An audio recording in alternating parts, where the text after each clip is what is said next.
Thasi ki tang kunthra mathoi dagi hoduna mathang tha August ki tang taranithoi Phaoba numit 12 ni Chupna Chatharagani taranithoi Suba Manipur Legislative Assembly ki taruk Suba session ki provisional calendar ngasi Manipur Legislative Assembly Secretariat na phongkhre Assembly ki Secretary ke Megajit na khutiyek piduna thadorakhiba provisional calendar adugi matungina hantak ki session asida sitting mapan laigani Session hauban numit July ki tang kunthra mathoida Governor ki address laigani loinana numit adumakta Governor address ki motion of thanks khanagani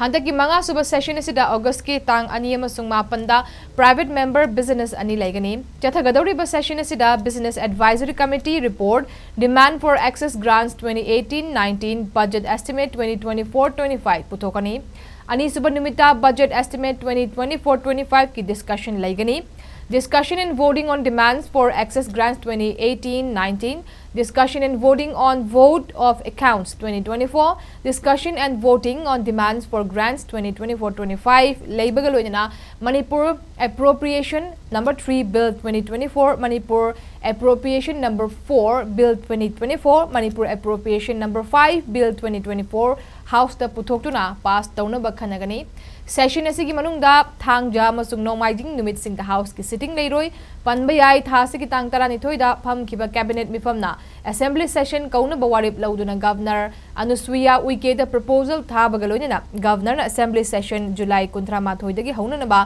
official oina saman tawkibani